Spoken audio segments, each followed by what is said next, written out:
I did this video, I think last year or the year before last. So, buckle up. Watch this video, and I'll be right back. Warning, some really hard truths are coming. There's a book called The Delectable Negro that documents the cannibalizing of black people, especially during slavery. It talks about how in white European culture, the white supremacist culture, that they've always had this thing about literally consuming black people, black flesh. During slavery, when they had the big rebellion with Nat Turner, he was cannibalized after they killed him. They ate him. During a lot of lynchings, they would cook and barbecue people, and they would actually eat the people that they would lynch. So this was something that was a part of the white supremacist culture, consuming us literally. A lot of the mummies that was taken out of Africa was taken to Europe and sold, and they used it as medicine, and they used it as aphrodisiacs. They ate our dead people's bodies. And cannibalizing us is nothing new. That whole concept of cannibalism comes from Europe. This is part of the European culture. There is no evidence of cannibalism in Africa.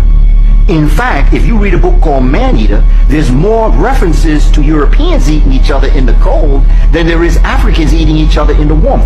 Why are you going to have a need to eat each other when the Creator and the Son has given you mango and peanuts and food to eat that comes to you plentifully? There's no evidence of it. Based on my study, I found more evidence of cannibalism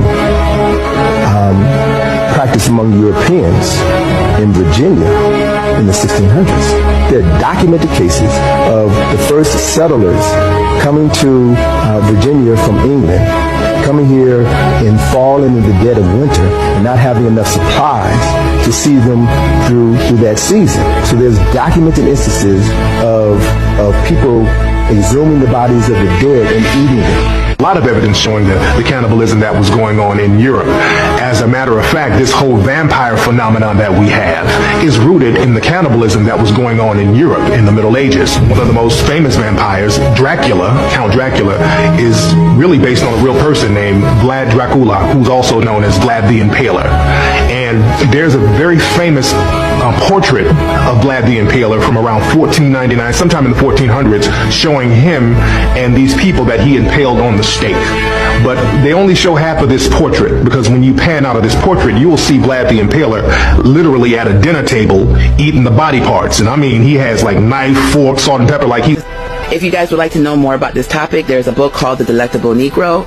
You can find it on Amazon. You can find it at other bookstores. I'm not sure if you're going to be able to find it in the library, though. You know they're out here trying to ban books and shit.